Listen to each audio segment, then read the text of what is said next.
Hello! Today I am going to walk through the basics of adding an animated character based on a sprite sheet to our game. So the game I am creating right now is a 2D platformer. I have created platforms with collisions using a tile map, splitting up the sprite in that way, but there's another thing we can do with sprites when they're character sprites. Say I have a sprite map here, and here are all the frames of an animation for an idle movement. And then here are the frames for walking. And I'd like to put those in like a movie, like put them in as actual frames into an animation. So let's go through those steps. So when we get our sprites and drag them in, they are usually single. I would like it to be a multiple sprite. Edit my sprite editor. And over here I have to go slice it up. Now, some sheets are going to be nice regular sizes. This one is 60 by 58. And if I say slice here, it puts a small box around every single piece. Now, notice that there's one small box here at the bottom. I need to get rid of that one by saying trim. And if I trim that one, oh, there's another little one there. Somehow I've got to get rid of that one too. Let's make it a little bigger and then trim. Okay. So now I have a nice picture here of all my pieces. I can apply that. Well, let's go ahead and do that for our second one here. We have our walk sprite sheet. It needs to be multiple under the sprite editor. Let's go look at things. And I want to slice it up, but these unfortunately are not exactly the same size. If I try to slice them up, it doesn't fit them exactly, but I know they were created in a very regular fashion. And so these in particular are 59 by 56. And if I put that together, oh, wait. 56 by 59. That's the right one. Okay, good. So now everything is ready. There's nothing missing in there. And we slice it, nothing to trim. So we get to apply, and we are all ready to go. And so now each individual one of those gets a small name. And we could go ahead and change them if we want to, but I'm going to leave them like that for right now. Apply, and we are ready to go. Okay, so on the left-hand side, I have my scene. Let's zoom out a little bit here. Let's put our character. Let's pick up our sprite, like before, drag it into the scene, and it says, wait a second. I need to make a new animation. Why? Well, because I'm dragging in something that has lots of individual sprites pieced together. It's going to make a new animation. Let's call this the idle animation. Two things showed up. We have an idle triangle down here, which talks about movement. And then we have this connected graph, which is going to be our actual animator. So, one thing, we can't see our character in here. Let's go ahead and name it character. And the character, let's put him at a nice Z, like -3, or, well, let's go down here to the layers. Yeah, let's put him on top with the settings down here. So ordering in the layer, it's going to be on top here. Perfect. So I can zoom in on my character there. And when I run the game, the idle animation is happening. All of those pieces I sliced up get put into a nice movie. So let's see some of the pieces of where that came from. So if we look over here, I just want to make sure we're watching our character and we have our game. We can load it up and look at a couple different pieces. Our character has something added to it called the Animator. I didn't add this myself, but when I dragged in that sprite sheet, the Animator showed up. And it says my animation controller is that thing right there, idle 0. It's ready and waiting for us. So what is that? Let's open that up. Idle 0 is a nice finite state machine. And it says when you start at entry, and there's a transition that goes to the idle animation. Now this animation here is where we can control it and do things with it. So we can say, let's make it a little faster for our animation. And now, if we go back and play it, then we should be bouncing up and down at a speed we might expect. And we can play with that if we want. Like, it should be a little faster. That is a pretty frantic idle animation. Doesn't really feel idle to me, but there we go. Now we've got an idle animation working there. Now this graph here is going to be cool because what do we want to do with the next one? We want it to say sometimes I'm idling and sometimes I'm walking. The way we're going to create that is by dragging this walk in and letting Unity do a lot of work for us. We are going to make a walk animation. Now notice in doing so, it made another walk controller and it made another thing here on the scene. We don't need that. I'm going to delete that. We don't need our other controller. What we do need is the animation. And if we open up the animator for our first character, we can drag in this animation, and now there's two options here. So let's figure out how we're going to go from idling to walking and then back to idling. This is going to be the way that we set up all the different states. If you want to have a different animation when you jump or you crouch or you swim or whatever happens here, you're going to be setting up your connections here in the animator. Okay, so we've got our character. Let's go back to the scene here. Let's do something more interesting with that character. And our character is going to have a rigid body applied to it. So physics 2D, rigid body. There we go. And it has some gravity. Let's give it a collider. Physics 2D, circle collider. And zoom in on it. Where is that circle collider? It's right at the feet. That makes sense. Let's go with it. So what happens now when I start using it? Should fall down. Whoa, it rolls away. That's not what I want my character to do. And so in my constraints, I can freeze the Z position so that when I do fall, I just bounce a little bit and then I'm sitting there waiting. Good. Now I'm going to take a piece of our code that we had from before for our scripts. This is just part of the movement we were doing last time. Attach that to my character. I'll open it up. We can talk about it here.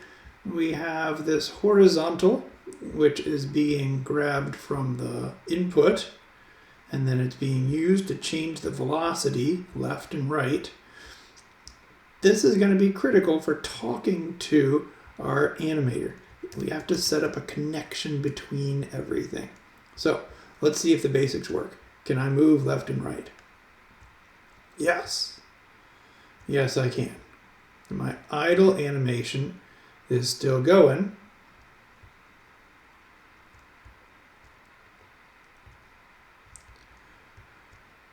I'd like it to start doing something else, and I also want it to recognize when I am moving left and right. So let's do some things in our script here. We have other pieces that we can talk to, right? We can talk to our sprite renderer. Set it up down here in start. Get component sprite renderer. And let's do a little if statement down here on horizontal. If horizontal is greater than 0, then I'm trying to move to the right and I want to flip my sprite. So I need to say sprite renderer flip x equals true. Otherwise, sprite renderer flip x equals false. Let's say greater than or equal to 0, just to give the impression that we're always supposed to go to the right. Let's see what happens here. There we go. If I'm moving left, you can see that the sprite is being flipped. And if we click on it here, we can watch it here in this window.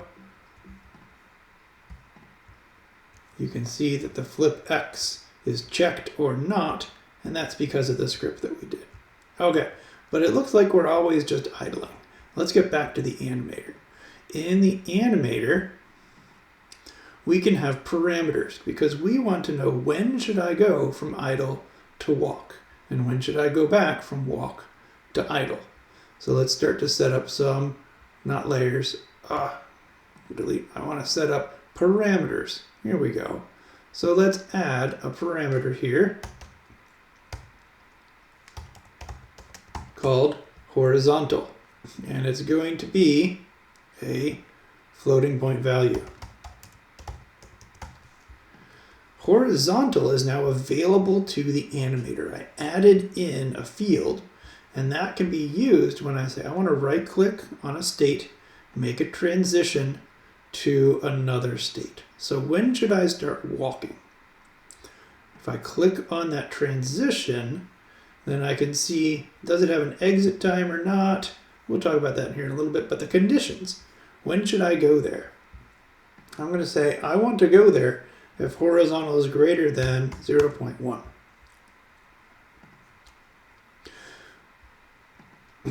Let's see what happens here. If I'm back here and horizontal is greater than 0.1, well, see, I called it the same thing, but I never connected it up. So back in the script, I have to say, well, who am I talking to? Who is my component? My component is called the animator. And I've got to talk to my animator and give it some information. Animator. Animator. And let's go get that component here.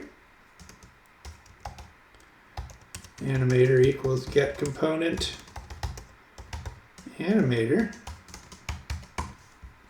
And then down here, I get my horizontal, and then I need to say animator dot set float. I talk to it with a string, and then I give it a value. So I called it the same thing, but just calling it the same thing in one place and the other doesn't connect them. This is the connection between the animator knowing that my word is this value that you have. Okay, so now let's go back and see if this starts to change things. So when I run to the right, I should be changing into a different animation.